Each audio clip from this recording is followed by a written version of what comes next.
Salut, c'est Marc-André Cyr pour la chaîne À Gauche. Ta définition d'être de gauche. En fait, moi, je pense que l'élément fondamental, il y en a qu'un, et c'est bien assez, n'est-ce pas? C'est l'égalité, d'abord. Mais donc, il faut être profondément égalitaire pour être de gauche. Et ensuite, autre chose à spécifier, c'est que je ne me considère pas de gauche. C'est un terme beaucoup trop flou. Je suis d'extrême gauche. Et je suis aussi loin des conservateurs que je suis loin des néolibéraux ou des libéraux américains de Trudeau que de Stephen Harper, par exemple, n'est-ce pas? Il n'y a absolument rien là qui est intéressant. Et il n'y a absolument pas de coalition possible entre le centre-gauche, la gauche parlementaire ou les progressistes et l'extrême gauche. Hein? Donc, pour moi, c'est ça aussi. Donc, il y aurait en fait qu'une seule gauche. C'est la gauche radicale ou l'extrême gauche. Quel est ton marqueur de gauche? En fait, oui, je reviendrai sur le fait que c'est le marqueur, l'égalité, parce que l'égalité, c'est la liberté aussi. Hein? La liberté, sans l'égalité, c'est une coquille vide, c'est une coquille libérale bourgeoise, finalement. Si je peux commander à quelqu'un d'autre, il n'y a pas d'égalité, il n'y a pas de liberté. Donc, pour moi, il y a une perspective là-dedans qui est très libertaire aussi, également, n'est-ce pas? Alors, on n'est pas juste séparé de l'économie, on est séparé de la politique. C'est donc de mettre en action un pouvoir d'agir collectif et donc pas un pouvoir sur les autres, mais un pouvoir collectif, un pouvoir d'agir ensemble. Ensuite, je pense que, et attention, le gros mot va tomber, il faut également être révolutionnaire.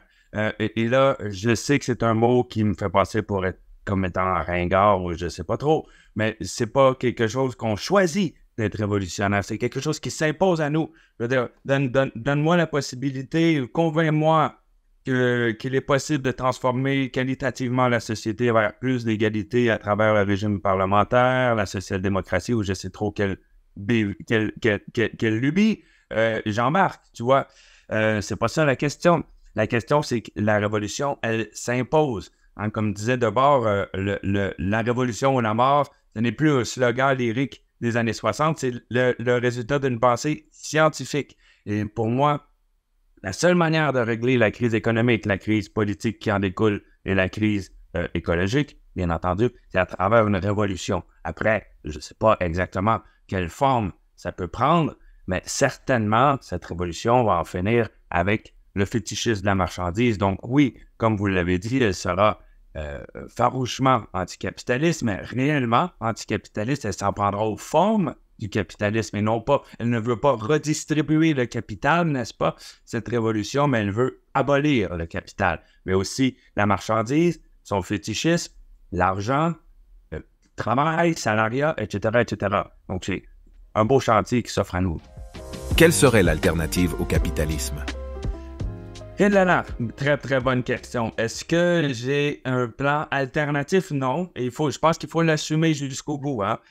Je crois que c'est de la négation que quelque chose de positif viendra.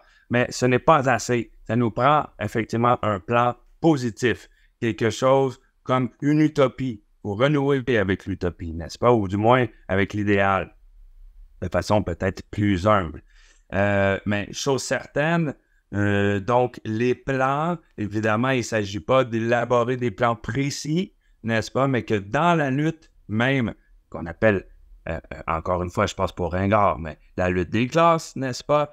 À travers cette lutte-là, que les formes même prennent de la société future. Il faut imaginer finalement quelque chose comme une insurrection permanente, dans le sens où, à travers une grève générale, sociale, etc., agrémentée d'actions directes et tout ça, on pourrait finalement assurer une permanence à cette contre-société qui se dresse. Après, j'ai pas de plan, j'écrirai pas que faire de Lénine. Je peux recommander aux gens de le lire justement pour savoir ce qu'il ne faut plus faire, parce qu'effectivement, ça n'a pas fonctionné exactement comme on le voulait, le léninisme, n'est-ce pas? Après, plus précisément, il s'agit d'imaginer une société où, socialiste et libertaire, donc égalitaire, qui n'aura pas peur des grands plans d'aménagements sociaux qui vont requérir une solidarité hors du commun, n'est-ce pas? Et libertaire également, donc qui va être respectueuse des libertés individuelles, de la vie privée, etc., etc. Donc, il s'agit, je crois, de refuser le retour au marxisme-léninisme sans tomber non plus dans les formes foucaldiennes de révolte qui mènent à peu près à rien, de l'éternel recommencement, de l'éternel retour au même avec...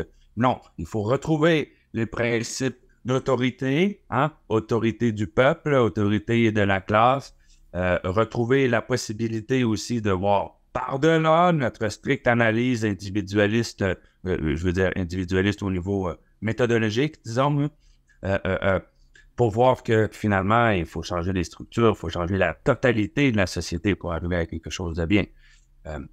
Ensuite, je me suis longtemps dit anarchiste, je suis encore dans la grande famille des anarches, seulement je trouve que mes camarades ont souvent une analyse, comment dirais-je, 19e de l'État, n'est-ce pas? L'État au moment où les fondateurs de l'anarchisme, Proudhon, Kropotkin, Bakunin, etc., au moment où ces gens-là écrivaient, l'État, c'était essentiellement l'armée, la police, la magistrature, le gouvernement et sa bureaucratie.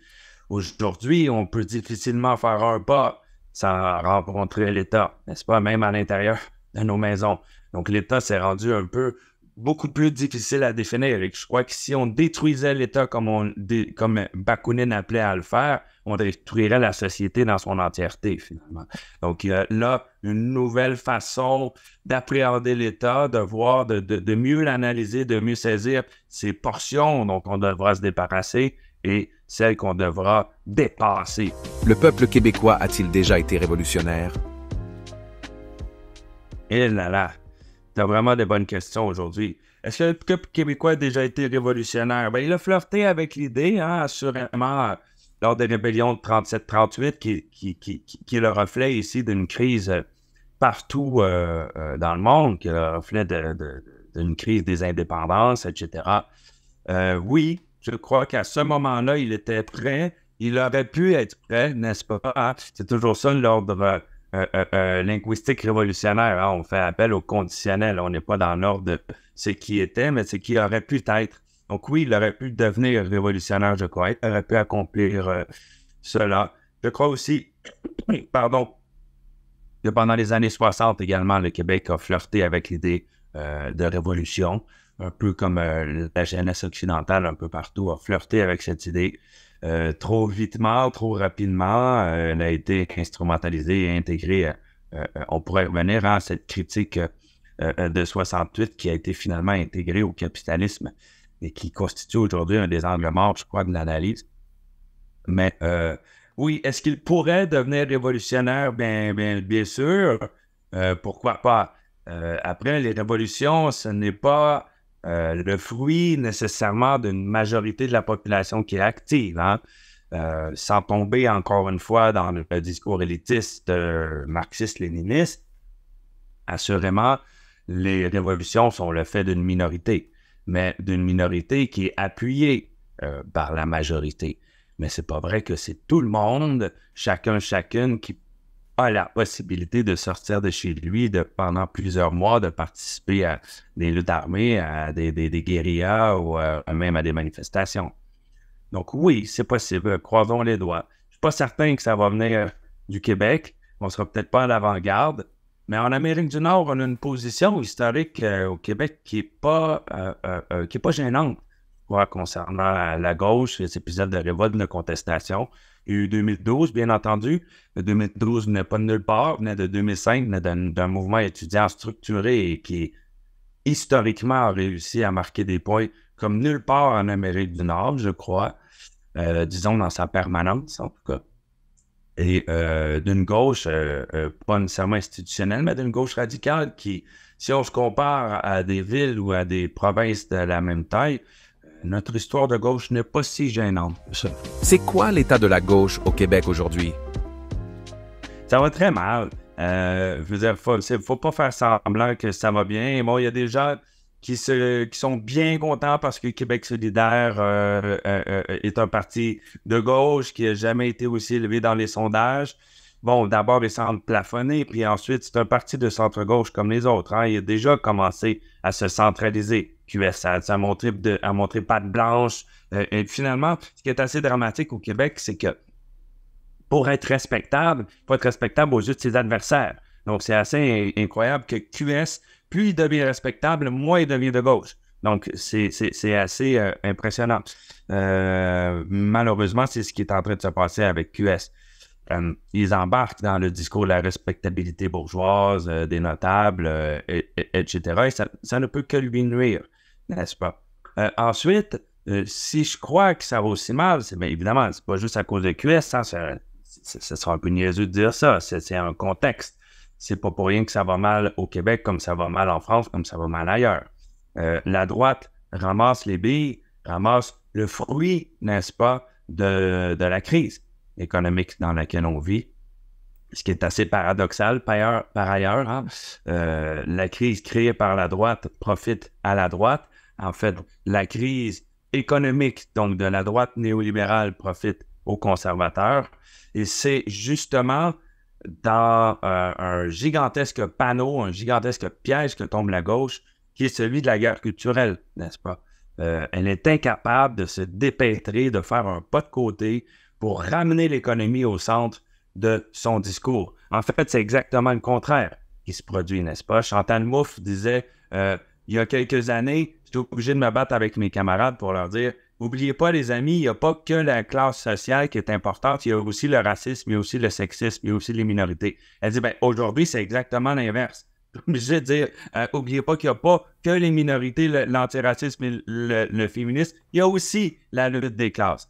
Et ce qui est dommage, c'est que la classe, si on le prend dans son terme le plus généreux, disons, elle n'est pas séparée de l'antiracisme et de l'antisexisme. Elle la traverse, elle est constituante de ces problèmes, de ces différentes oppressions-là. C'est juste qu'elle le prend par le bout qui nous permet de les transformer, ces structures dont on veut se débarrasser. Elle ne prend pas par le bout de l'individu, hein, l'analyse, elle ne va pas considérer que c'est tel ou tel individu qui est responsable parce qu'il a utilisé le mot en haine ou qu'il a utilisé un mauvais mot, qu'il n'a pas prononcé ses pronoms correctement, qui est responsable du sexisme et du racisme, mais que ce sont des structures et que ces structures-là, pour les transformer, il faut passer par une lutte de classe. Et que cette classe-là, dans sa définition la plus généreuse, la plus panachée, elle inclut les minorités ethniques, elle inclut les victimes de racisme, elle inclut les marginaux, elle inclut non seulement ceux qu'on identifie comme étant des hommes blancs, mais elle inclut aussi tous ceux et celles qui sont dépossédés de leur pouvoir social, politique et économique. C'est le mince fil rouge qui nous relie tous. Si on n'a plus ce mince fil rouge-là, effectivement, on est fragmenté. Et regarde, tu vois, la gigantesque grève qui a eu lieu en 2012, elle a été le résultat de cette vieille analyse de classe. Hein? C'était le syndicalisme de combat qui était mis de l'avant. C'était un discours des riches contre les pauvres. C'était un discours contre le néolibéralisme. Ça a été, en quelque sorte, le dernier souffle de cette vieille école, n'est-ce pas? Aujourd'hui, on parle d'étudiants et tout de suite, il faut souligner qu'il n'y a pas que des étudiants. Sinon, ce qu'on entend par étudiants et étudiantes, c'est les Blancs. Alors, on va savoir pourquoi. Il faut toujours déballer un catalogue de bonnes intentions avant de pouvoir mettre de l'avant de revendications. Il y a même en 2012, à Concordia, qui est toujours à l'avant-garde, n'est-ce pas, des ID politics, comme on dirait, eh bien, ça s'est passé. Il y a des gens, des professeurs, des assos étudiantes qui ont refusé de participer à la grève parce qu'ils considéraient que c'était une histoire de Blancs. Alors, tu vois comment déjà en 2012, on était aux frontières de cette nouvelle politique-là qui mène absolument à rien, qui est la BS, comme diraient les Américains. Doit-on donc replacer la lutte des classes au centre du combat? Je suis un peu orthodoxe justement sur cette question-là, mais comme je te dis, il ne faut pas penser la classe comme étant séparée de ces autres systèmes d'oppression-là. Elle en est le cœur, elle traverse toutes ces luttes-là. Et c'est ce qui fait en sorte que, par exemple, on est antiraciste mais qu'on considère justement que l'antiracisme, ça touche les pauvres noirs et que c'est une modalité du capitalisme et de la lutte des classes que le racisme. Et qu'en ce sens-là, il n'est pas question de se solidarité avec Barack Obama parce qu'il est noir ou avec, à l'inverse, avec les Clinton parce que c'est une femme. Ça n'a aucun sens en termes d'émancipation. Et c'est malheureusement là-dedans que tombe la gauche. Évidemment, on va me dire non, non, non, c'est pas vrai, on est conscient de la lutte des classes. Non, c'est totalement faux parce qu'on n'intègre pas ça à notre analyse. Absolument pas. On se retrouve donc avec des solidarités verticales, exactement comme le veut le principe de guerre culturelle, n'est-ce pas? Les Blancs privilégiés d'un côté, tous les Blancs, hein, qu'ils soient nés en Gaspésie, qu'ils soient chômeurs ou qu'ils soient dirigeants à Wall Street, ce sont des Blancs porteurs de privilèges. Et ça, c'est D'Angelo qui dit, hein, et plusieurs autres penseurs. C'est pas moi qui invente ça. Et d'un autre côté, les Noirs qui se retrouvent réifiés, paternalisés, chosifiés, n'est-ce pas, ont reconduit finalement la race à travers des catégories qui sont fausses et ont reproduit finalement la même division qu'on voulait combattre. Regarde par exemple, si à Montréal, ici, tu vas voir une partie de hockey, n'est-ce pas? D'ailleurs, tu vas payer 150 $ ton billet, tu vas peut-être t'acheter une bière à 12 $, un coup bien assis confortablement sur ton banc en plastique. On va te dire que la partie se déroule sur les territoires non cédés autochtones. C'est pas mauvais en soi, hein? C'est là, il faut être nuancé, qu'on rappelle qu'on est sur les territoires non cédés. D'accord, mais quelle impression ça donne? Ça donne que celui qui vient de s'acheter un billet à 150 $ ou une bière à 12 $ est possesseur des lieux, comme si c'était les Blancs qui étaient possesseurs du centre Molson où on va voir le hockey. Alors, c'est totalement faux. C'est un lieu commercial, privé. Et après avoir fini ta bière et que la partie soit terminée, si tu ne quittes pas les lieux, ben, il y aura un gros policier, balourd, un peu stupide, qui va te matraquer pour t'en expulser. Tu vois ce que je veux dire? On crée une solidarité qui est fausse, une solidarité verticale entre les Blancs et une solidarité qui profite finalement à la droite et à l'extrême droite. Puisqu'à chaque fois qu'on dit aux Blancs, qu'on les traite de Blancs d'ailleurs, hein, peu importe leur classe sociale, qu'ils sont porteurs de privilèges et qu'ils sont responsables de crimes qui ont été commis des centaines d'années avant leur naissance, on est exactement dans le même paradigme que celui de l'extrême droite. Je ne dis pas que les intentions sont les mêmes, bien entendu. Et plusieurs groupes antiracistes articulent une porte de sortie, n'est-ce pas? Mais je pense que si on n'a pas le discours universaliste, comme Fanon, par exemple, l'avait, qui était plus universaliste que toi et moi réunis ensemble, assurément, on retombe dans un cul-de-sac qui nous mène finalement à reproduire la guerre culturelle sans pouvoir en sortir. L'universalisme est-il toujours pertinent dans les luttes à gauche, sachant qu'il a été détourné par la droite? Oui, donc, sur la question des mots, bien entendu, la première défense du mot universel ou universaliste, c'est un peu la même chose qu'on peut faire avec la défense du mot socialisme, communisme ou anarchisme, n'est-ce pas? Ou féminisme aussi. Ces mots-là ont été souillés, ont été instrumentalisés, etc., etc. Maintenant, il faut redéfinir l'universalisme et je suis bien d'accord. Et là où je suis aussi d'accord, c'est pour dire que l'universalisme, il a effectivement été un instrument des classes dominantes pour imposer le colonialisme, pour imposer le racisme. Il est encore un instrument aujourd'hui pour imposer l'interdiction du voile, par exemple, que ce soit en France, au Québec ou ailleurs. Seulement, ce qu'il faut, c'est, je crois, en toute humilité, et enfin, ça a au final assez peu d'impact. Mais oui, il faut pouvoir dire qu'il y a des lieux communs, n'est-ce pas? Que partout sur Terre, le capitalisme a un fait social total. Hein? Il explique aussi les coups de matraque ou les contrôles qui sont faits par la police aux jeunes racisés, que ce soit en banlieue de France ou à Montréal-Nord ici, n'est-ce pas? Il n'est pas que économique. Il est également culturelle, politique, etc., etc. Donc, il existe effectivement un universel qu'on peut définir de plusieurs manières. Mais moi, je m'appuie sur la définition de Merleau-Ponty qui parle d'un universel latéral. Hein? C'est très hegelien aussi. On pourrait parler d'un universel concret qui est fait, à la limite, qui est fait des différences qui discutent de l'universel, tu vois.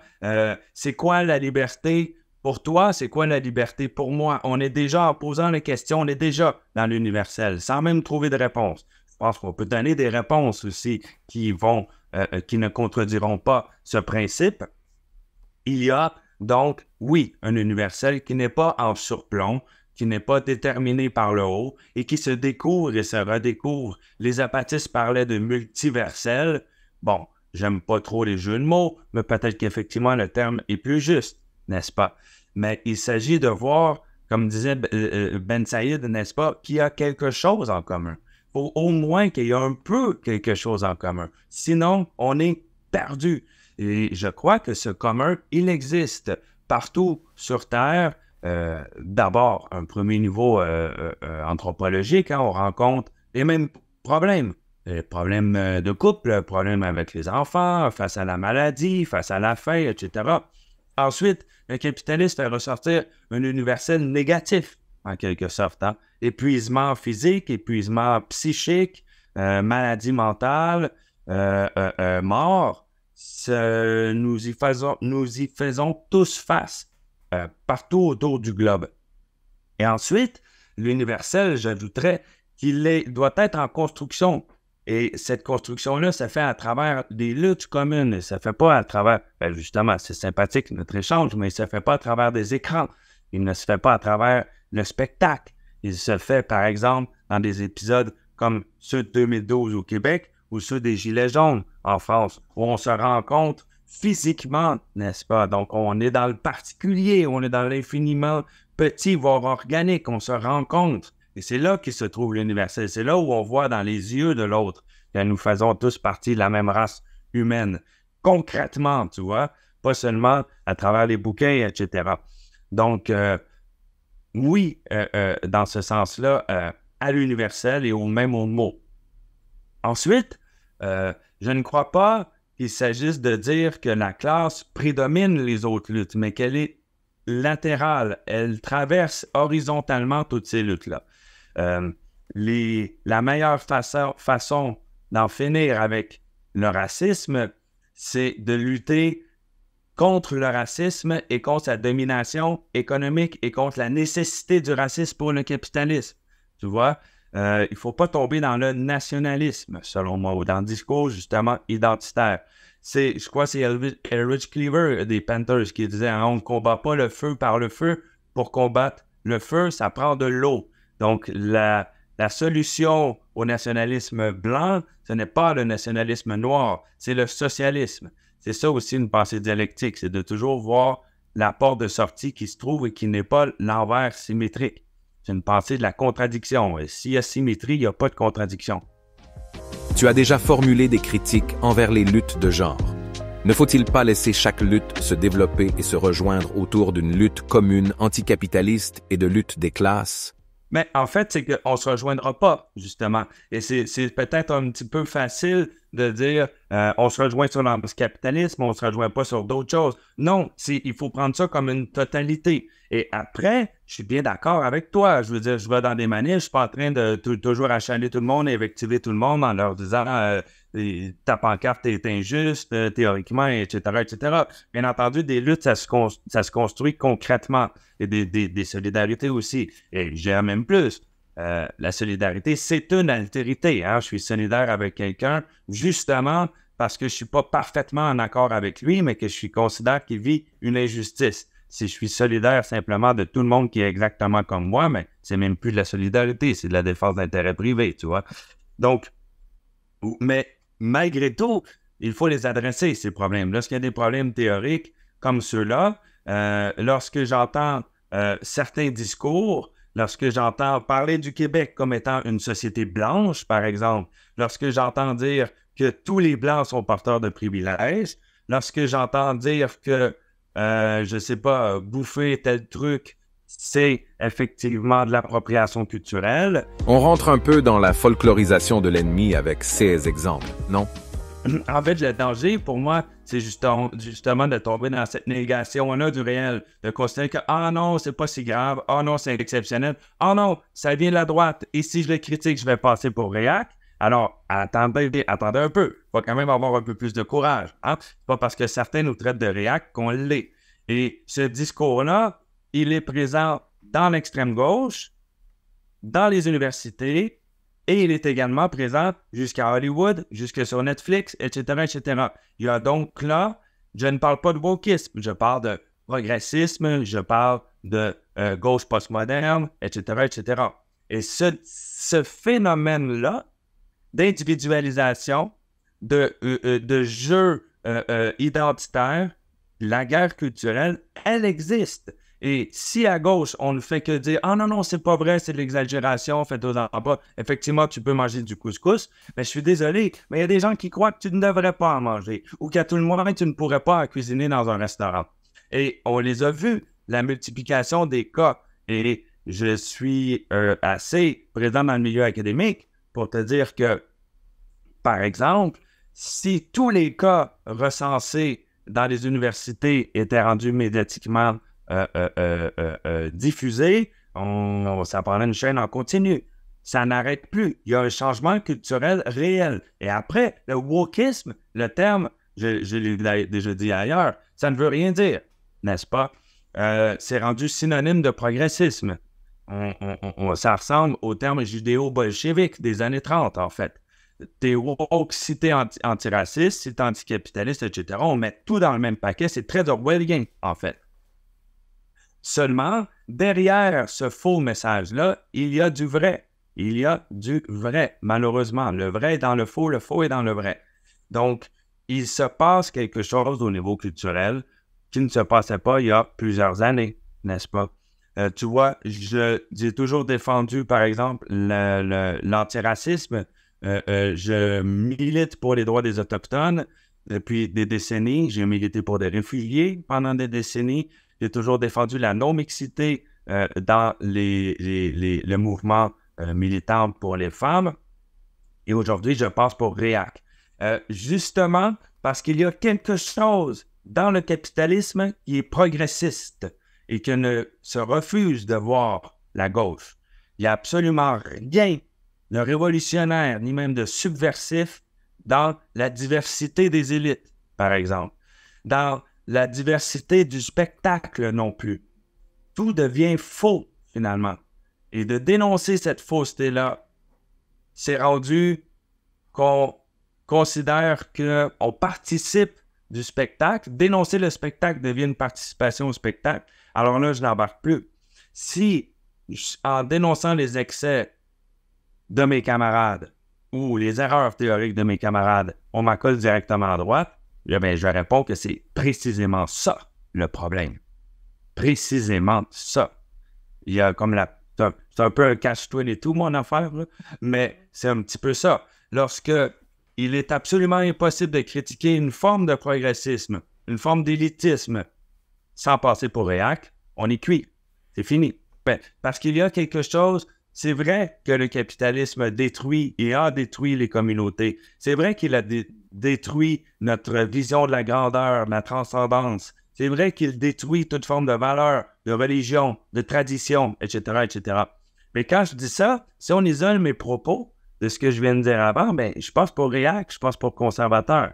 Alors que les conservateurs, c'est exactement le contraire.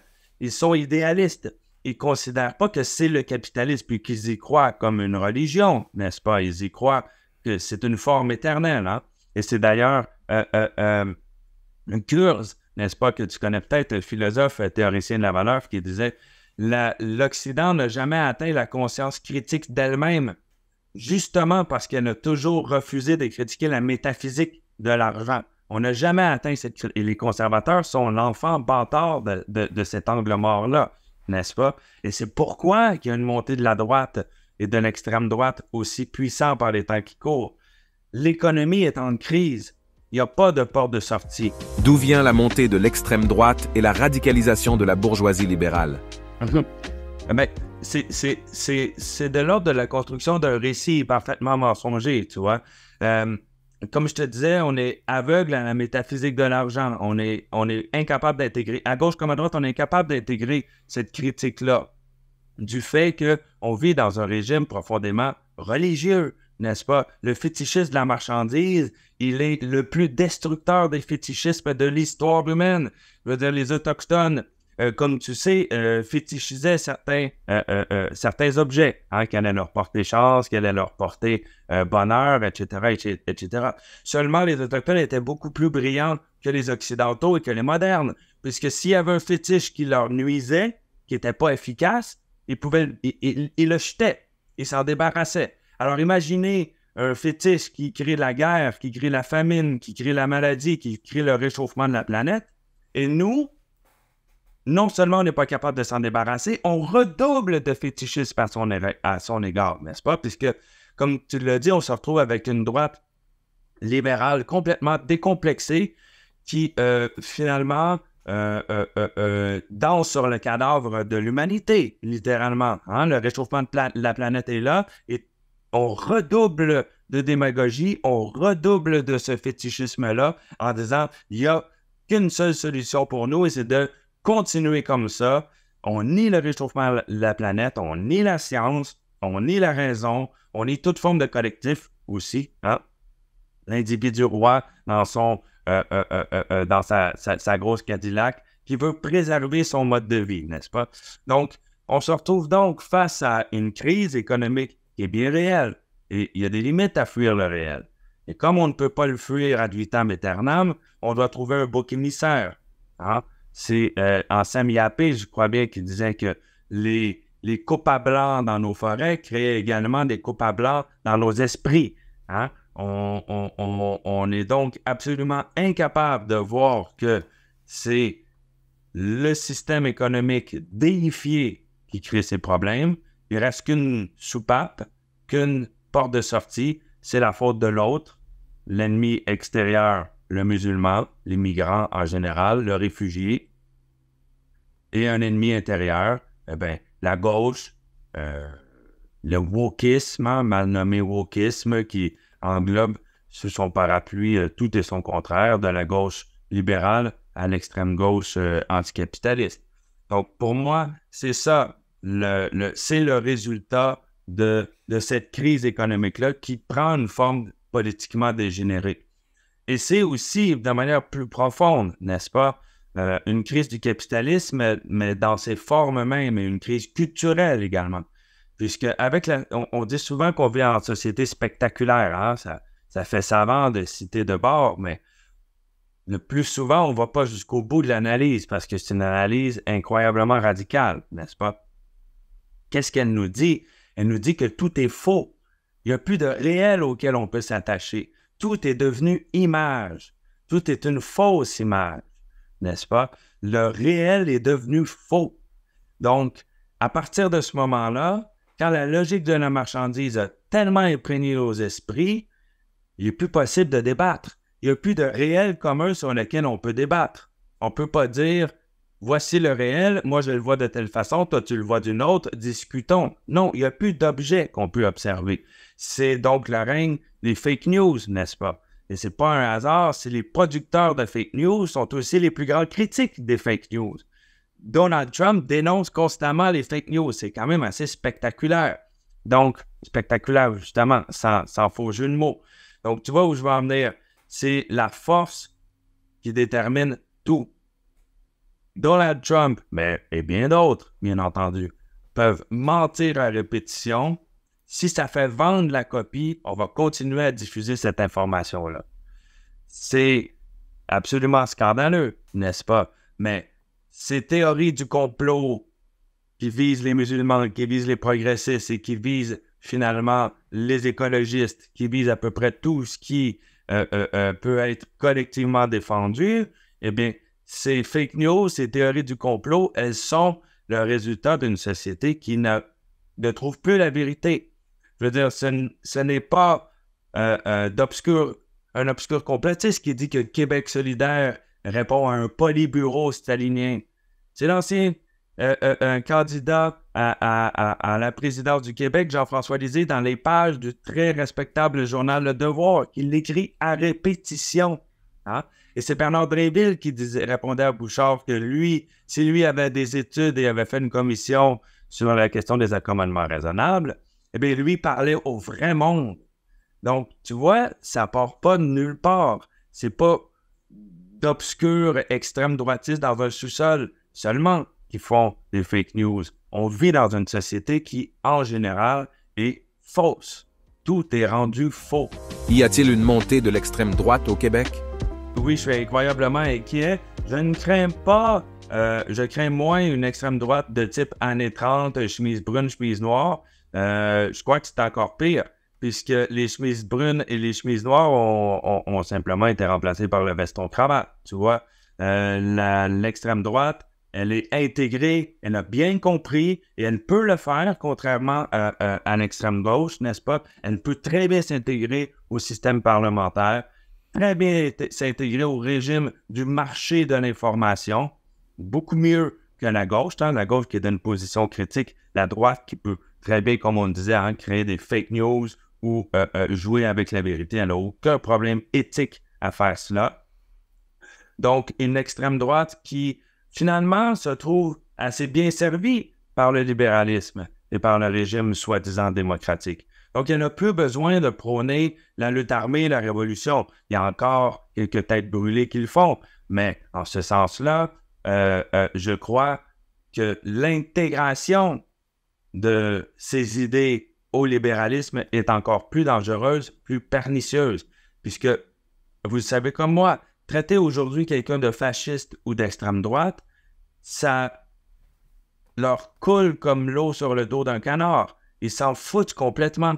Le mot a tellement été éculé, a tellement été utilisé et surutilisé à chaque fois qu'on rentre en crise, à chaque fois qu'il y a des groupuscules qui font leur apparition, qu'on a fini par vider de ce sens le mot. Ça ne veut pas dire qu'il faut le changer, par contre, parce que c'est bel et bien à ce phénomène-là qu'on assiste. Et je crois effectivement que c'est incroyablement dangereux et inquiétant, puisque le régime des réseaux sociaux, par exemple, le régime du relativisme, le régime parlementaire sert très, très bien l'extrême droite et elle l'a compris. Elle l'a compris. Et si je peux me permettre, ce qui est encore plus inquiétant, c'est que la contestation du régime provient elle aussi maintenant de la droite. Les dernières contestations qu'on a vues contre la COVID, par exemple, c'est la droite qui a ramassé les billes. Il y a donc quelque chose là d'assez inquiétant. La gauche, à travers par exemple les Gilets jaunes, a montré que c'était en dehors des institutions qu'elle pouvait encore faire entendre sa colère populaire. Hein? Les Gilets jaunes ont viré à gauche, tant mieux, assez tôt. C'était effectivement là qu'ils devaient se trouver, n'est-ce pas? Seulement, je crois que la droite, en voyant ces mouvements-là, a elle aussi compris qu'elle avait un rôle à jouer à l'extérieur des parlements, à l'extérieur du monde officiel, et que les manifestations qu'on a vues derrière Trump et les manifestations qu'on a vues ici au Canada, des camionneurs à Ottawa, sont assez inquiétantes en ce sens-là. Puisque si la colère populaire tombe entre les mains de la droite, donc si même la critique de l'État et la critique des riches et des puissants n'est pas entre les mains de la gauche, si faible soit-elle, eh bien, c'est fini. Il n'y a plus d'espoir aucun. Les médias québécois sont-ils plus conservateurs et se radicalisent-ils à droite? Ah non, c'est épouvantable. Écoute, en 1995, tu te souviens peut-être de Jacques Parizeau, premier ministre du Québec à l'époque, lors du soir de la défaite référendaire, il dit quelque chose comme « Si nous avons perdu, c'est à cause de l'argent et des votes ethniques. » N'est-ce pas? Parole malheureuse, bien entendu, inacceptable. Seulement, il y avait consensus pour dire que c'était des paroles malheureuses et inacceptables. Parizeau, 2 jours après, démissionnait de son poste. Tous ses ministres l'ont rabroué, tous les chroniqueurs du Québec, à 99%. on dit que c'était des propos inacceptables, indignes d'un premier ministre. Alors, on se téléporte aujourd'hui et des propos comme ceux-là, on en lit à pleine page chaque jour que le bon Dieu nous donne depuis au moins 10 ans, n'est-ce pas? Et parfois, c'est des propos de députés et parfois, c'est des propos de ministres, voire du premier ministre. Et ils passent comme un couteau chaud dans du beurre mou. Tout le monde s'en fout. Donc voilà un bel exemple qui explique tout ce qu'on a perdu au cours des dernières années. Ensuite, faut voir que ce discours-là, il est effectivement intégré. Tu prends une personnalité comme Éric Duhaime, par exemple. Ce gars-là est un mercenaire de la droite libertarienne et ou conservatrice. Il a très bien compris comment fonctionnent les médias. Il a eu une grande place. Il est allé chercher 12%. Il a passé la barre de la respectabilité. Alors voilà un homme qui dit que les Noirs n'ont pas de héros, que les pauvres ne devraient pas avoir le droit de voter, que ça nous prendrait un État huissier qui va aller casser des jambes, etc., etc. Je n'ai pas besoin de recenser cette mélasse malodorante, mais qui est maintenant un interlocuteur raisonnable au sein de la société québécoise. Alors, mais l'équivalent à gauche, hein? Ça nous prendrait quoi à gauche pour s'amuser? Ça serait quoi l'équivalent du même à gauche? Ça serait un stalinien, un maoïste, un disciple de Pol Pot qui dirait qu'il faut cramer les bourgeois, etc., etc. Donc, ça serait divertissant d'abord, hein? Parce que Guy Debord ne nous avait pas dit que le spectacle allait être aussi ennuyant, mais je pense pas qu'on gagnerait beaucoup au change. Mais la droite, je crois, l'intention d'enfoncer le clou jusqu'à ce que ça saigne de partout, sans cesse, et elle ira jusqu'au bout, n'est-ce pas? Nos entretiens sont possibles grâce à vos dons. Merci de continuer à faire vivre ce format. Lien en description pour nous aider à produire les prochaines interviews.